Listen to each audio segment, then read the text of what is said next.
Assalamu alaikum warahmatullahi wabarakatuh. Kwa majina naitwa Musa Soa au Dr. Musa. Mimi ni dokta ninayetibu kupitia mitishamba pamoja na dua. Leo nakuletea elimu uweze kufahamu tafsiri za ndoto zinazohusiana na shule. Nakuletea elimu uweze kufahamu tafsiri za ndoto zinazohusiana na shule. Ni ndoto gani ambazo nakuletea hapa? Kama ni mara yako ya kwanza kuungana nami, naomba usubscribe channel yangu na ubonyeze alama ya kengele ili uwe wa kwanza kupata taarifa na tiba ambazo nitakuwa nazitoa. Ndoto ya kwanza: ukiota ukuta wa shule unabomoka au ukuta wa shule umebomoka. Tafsiri ya ndoto hii unafahamishwa ya kwamba utaenda kudhalilika na kuaibika katika maisha yako.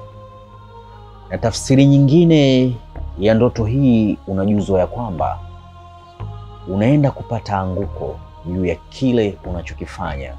Kama ni biashara, basi utaenda kupata hasara kupitia biashara unayoifanya. Na kama na wewe ni mtu mwenye wadhifa serikalini, basi cheo chako kinaenda kuchukuliwa na mtu mwingine. Na kama wewe ni mgombea wa chama fulani katika uongozi fulani, unafahamishwa ya kwamba utaenda kupata anguko katika ugombea unaogombea, hautoweza kushinda. Ndoto ya pili: ukiota ndoto unafundisha shule, na wewe mhusika ambaye unaota ndoto hii, ni kweli wewe ni mwalimu wa kufundisha elimu mbalimbali. Tafsiri ya ndoto hii unajuzwa ya kwamba utaenda kupanda cheo na utapandishwa cheo katika elimu yako unayoifundisha, na vile vile utaenda kuwa mtu wa mafanikio kupitia elimu unayoifundisha katika jamii, na utaenda kupata wadhifa na heshima kubwa sana katika jamii ambayo imekuzunguka. Ndoto ya tatu: ukiota ndoto unasoma shule katika madarasa ya juu. Kwa mfano, wewe upo shule ya msingi, unaota ndoto upo sekondari, unasoma elimu ya kiwango cha juu ambacho bado haujafika. Au unaota ndoto uko chuo, unasoma elimu za chuo, elimu zenye ngazi ya juu, tofauti na elimu uliyokuwa nayo wewe ya hali ya chini, ambaye katika madarasa ya chini. Au kwa mfano, unaota ndoto wewe si mtu ambaye upo shuleni, ulishamaliza shule, lakini unaota ndoto kwamba upo shule lakini unasoma elimu yenye kiwango cha juu ambacho hujawahi kufikia kukisoma. Unasoma aidha uko sekondari na hujawahi kusoma sekondari, hujawahi kufikia elimu hiyo, au unasoma elimu ya chuo na hujawahi kufikia elimu ya chuo. Tafsiri ya ndoto hii unafahamishwa ya kwamba unaenda kuwa mtu wa mafanikio juu ya kile unachokifanya, na vile vile kama kuna kitu ambacho ulikuwa unakitarajia cha bahati nzuri, basi kile kitu kinaenda kufanikiwa. Na kama ulikuwa ni mtu ambaye unapitia mitihani hapa na pale katika maisha, unapitia dhiki na mitihani, basi tafsiri ya ndoto hii unafahamishwa ya kwamba unaenda kufanikiwa juu ya kile unachokifanya. Unaenda kuondokana na dhiki pamoja na matatizo, na unaenda kuwa ni mtu mwenye furaha. Ndoto ya nne: ukiota ndoto umevaa sare, na maanisha nguo za shule, na upo katika shule ya msingi unasoma, ingalikuwa ya kwamba wewe ulishakuwa umemaliza shule na hayo madarasa ambayo unaotea po shule ya msingi, wakati ya kwamba ulishamaliza shule kwa muda mrefu sana. Tafsiri ya ndoto hii ni ishara mbaya. Tafsiri yake unajuzwa ya kwamba unasumbuka na majini ya kaburini, na maanisha majinmaiti au unasumbuka na visoke. Na tafsiri ya ndoto hii ni kwamba utapata anguko katika maisha. Utakuwa ni mtu mwenye kudhalilika, na hata ukifanya kitu chenye thamani mbele ya jamii, thamani ya kile kitu unachokifanya hakitoweza kuonekana. Na hata ukitenda wema kwa mtu, ule wema wako hautoweza kuonekana. Chochote ambacho kitu kizuri utachokifanya kwa ajili ya jamii, basi ule uzuri wa kitu ulichokifanya, thamani yake haitoweza kuonekana. Na hata ukiwa ni mtu mwenye bidii ya kufanya kazi kwa bosi, ile bidii yako haitoweza kuonekana na sifa utapewa watu wengine. Tafsiri ya ndoto hii, upo katika mitihani ya kishetani, na upo katika mtihani kuingiza katika shida zaidi na zaidi. Ndoto ya 5, ukiota ndoto upo shule na shule imefungwa. Tafsiri ya ndoto hii, unajuzwa ya kwamba unaenda kupata anguko juu ya kile unachokifanya. Na kama wewe ni mtu mwenye wadhifa serikalini, basi ule wadhifa wako na cheo chako kitaenda kuvuliwa na kitachukuliwa na mtu mwingine. Kama wewe ni mtu ambaye unafanya kazi katika sekta fulani, tafsiri ya ndoto hii, utaenda kufukuzwa kazi. Na kama wewe ni mfanya biashara, basi utaenda kupata anguko juu ya biashara unayoifanya. Na kama wewe ni unashughulika na shughuli zako za hapa na pale, kuna kitu unakitarajia, kitu cha mafanikio ambacho ulikuwa unakipambania kwa muda mrefu, basi yale mafanikio yako hayataweza kufanikiwa. Na kama wewe ni mtu ambaye upo katika mahusiano ya kimapenzi na mkeo au mumeo, basi utaenda kupata anguko na utaenda kupitia migogoro, na mahusiano yako yanaweza kuvunjika baina yako wewe na mkeo au baina yako wewe na mume. Na kama wewe ni mke umeolewa, au wewe ni mwanaume umeoa mke, tafsiri ya ndoto hii, ukiota shule imefungwa, basi pia ishara yake unajuzwa ya kwamba mahusiano yako yatakuwa ni yenye migogoro mikubwa sana. Na kama hautoweza kuwa makini, basi hata ndoa yako pia inaweza kuvunjika, au mahusiano yako yanaweza yakawa ndo mwisho wake umefika. Na tafsiri ya ndoto hii ina mapana zaidi na zaidi. Visababishi vya ndoto hii, unajuzwa ya kwamba ukiota ndoto upo shule na shule imefungwa, basi wewe unasumbuka na fitina, unasumbuka na vifungo vya kishetani, upo katika maagano ya kichawi au umefanywa maagano ya kichawi. Wachawi wanakuandama.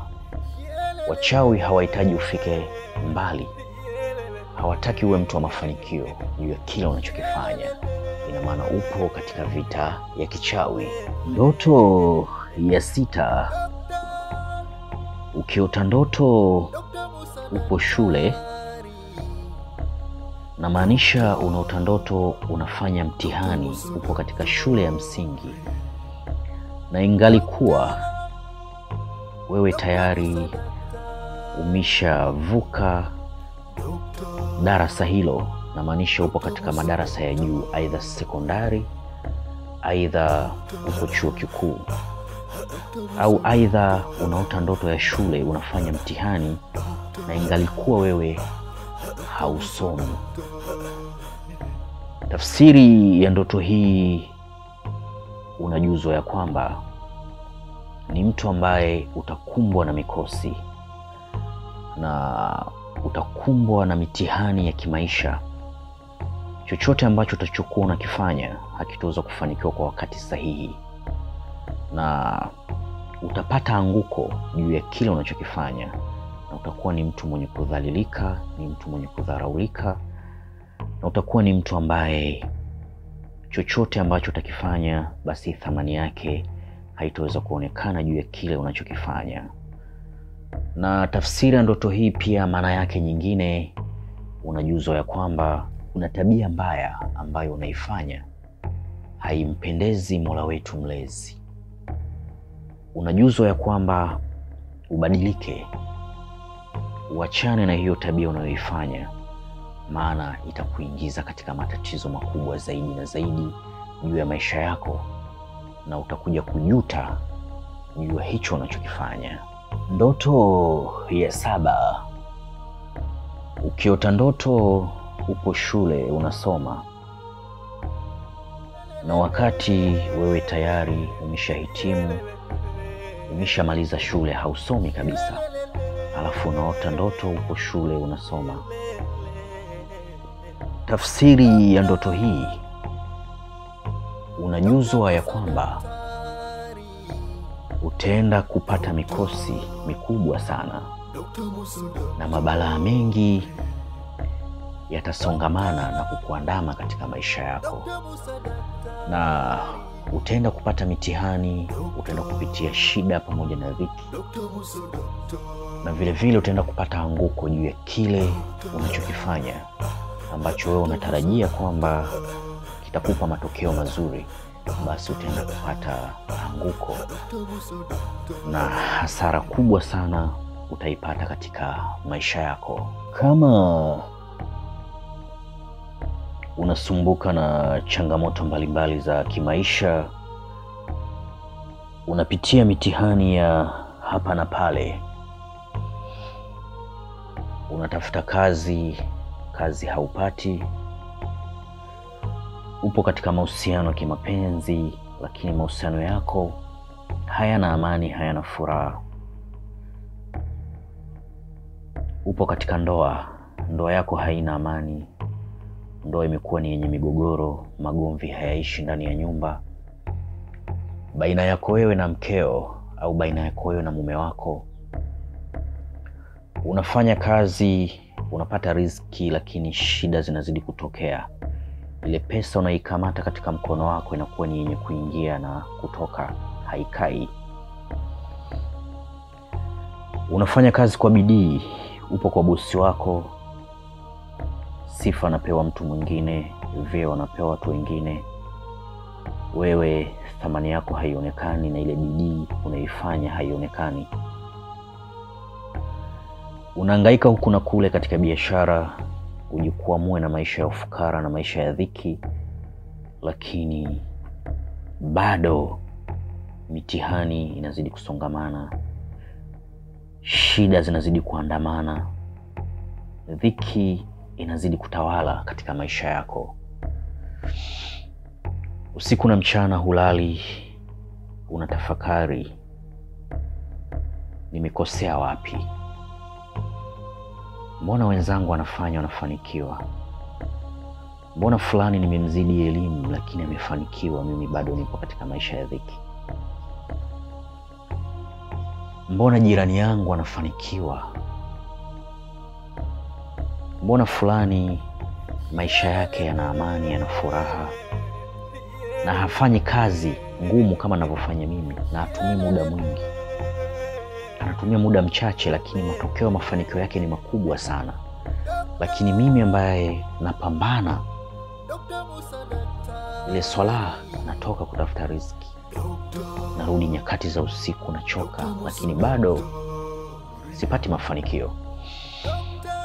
Kama unasumbuka na changamoto hizi, usisite kunitafuta Daktari Musa. Kama unavyoona hapo ofisini kwangu, kuna kila aina za dawa za kuondosha matatizo mbalimbali.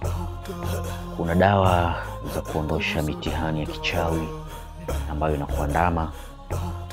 Kuna dawa za kufuta nembo za kichawi ambazo umewekewa katika mwili wako, zile tochi za kichawi, ambako unaweza kaona maisha hapa ni magumu, ngoja nisafiri niende mkoa fulani, aidha nitapata afadhali, kwa sababu ulishakuwa umewekewa nembo ya kichawi. Ukifika kule, wale wachawi wa kule wanakuwa kuona kwamba huyu wenzetu alishamloga kule alikotoka, na sisi tunataka tummalizie hapa.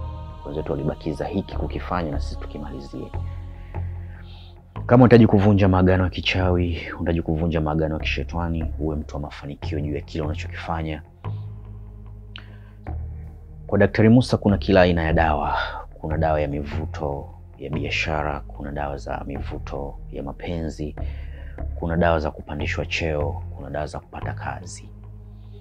Kama unahitaji kumiliki pete za majini, pete ambazo zimefanywa kafara ya mbuzi, pete ambazo zimefanywa kafara ya kondoo, pete ambazo zimefanywa kafara ya ng'ombe, na kama unahitaji pete za bahati, pete original zenye madini original, zenye kuendana na ufalme wako, zenye kuendana na nyota yako, pete za bahati ambazo za kukupa mvuto wa kupendwa na kufanikishia kile unachokitaka, usisite kunitafuta Dr. Musa kupitia namba +255 784 120 592.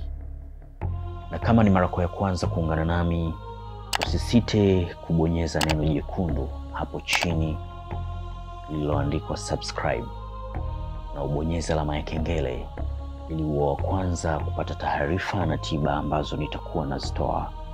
Wa hadha, assalamu alaikum wa rahmatullahi wa barakatuh.